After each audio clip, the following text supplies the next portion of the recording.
Praise the Lord. ஆண்டவராய் இயேசு கிறிஸ்துவின் இனிய நாமத்தினாலே அன்பின் வாழ்த்துதல். கர்த்தருடைய பிள்ளைகளே, கர்த்தருடைய சமூகத்தில் நாங்கள் நிற்கிற ஒவ்வொரு நிமிஷமும் நம்முடைய ஆண்டவர் நமக்கு நல்லவராய் இருக்கிறார். பயப்படாதீங்க. ஆண்டவர் நம்பி உங்களோட வாழ்க்கையை ஆரம்பிச்சிட்டிங்களா? ஆண்டவரே, இது எப்படியாய் முடிய போகிறதோ, என்ன நடக்க போகுதுன்ற ஏக்கத்தோடு கூட இருக்கிறீங்களா? அவரை நம்புதவரை யாரையும் கைவிட்டதே இல்லை.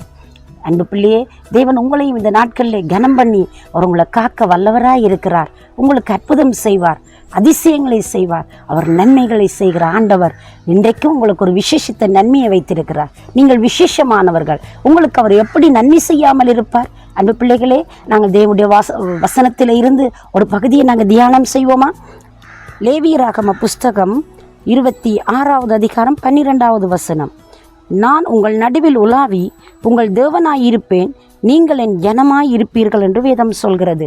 அன்பு பிள்ளைகளே, நான் உங்கள் நடுவில் நான் உலாவி உங்கள் தேவனாயிருப்பேன், நீங்கள் என் ஜனமாயிருப்பீர்கள்.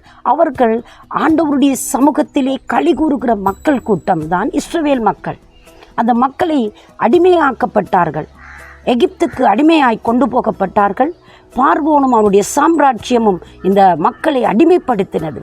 அவர்கள் கடினமான வேலைக்கு உட்படுத்தப்பட்டார்கள்.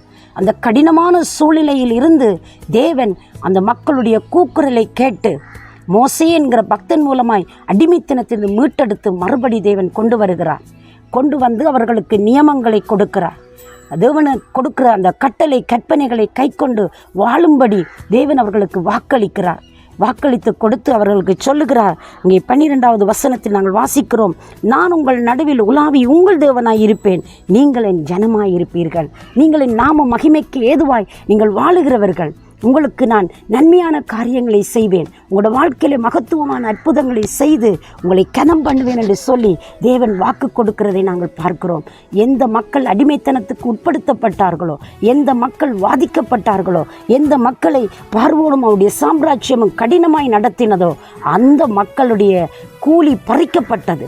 அந்த பறிக்கப்பட்டதற்கு ஈடாய் அந்த இடத்திலிருந்து அவர்கள் புறப்படுகிற பொழுது பொன்னோடும் பொருளோடும் அவர்களை புறப்பட பண்ணி அவர்களை மிகுந்த ஆசீர்வாதமுள்ள மக்களாய் மாற்றினது மட்டுமல்ல, ஆண்டவர் வாக்கு கொடுக்கிறார், நான் உங்கள் நடுவில் உலாவுவேன், நான் உங்கள் தேவனாயிருப்பேன், நீங்கள் என் ஜனமாயிருப்பீர்கள். தேவனுடைய பிள்ளைகளுக்கு ஒரு பெரிய சலாக்கியம் என்ன தெரியுமா? அவர் உலாவுகிறவர், உங்கள் நடுவில் அவர் கிரியை செய்கிறவர், உங்களோடு இருப்பார். நீ ஒரு தீமை செய்ய போகிற பொழுது சொல்லுவார், இது தீமை, இது தீங்கு, உனக்கு வேண்டாம் என்று தட்டி கொடுப்பார். ஒரு ஆபத்து நேரிடுகிற பொழுது அவைகளில் உன்னை விலக்கி காக்கும்படி தம்முடைய தூதர்களை அனுப்புவார்.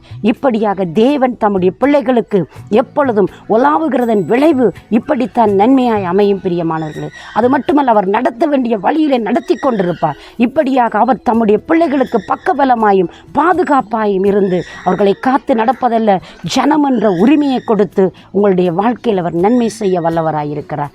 இன்றைக்கும் தேவனை உற்சாகமாய் அவரை சார்ந்து கொண்டு அவரை நம்பி அவரை பற்றி கொள்ளுங்கள். நான் உங்களுக்காக மன்றாடட்டும்.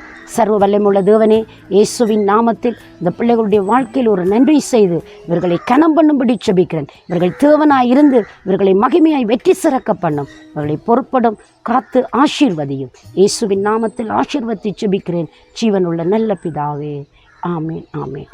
தேவன் தாமே உங்களை ஆசீர்வதிப்பாராக. God bless you.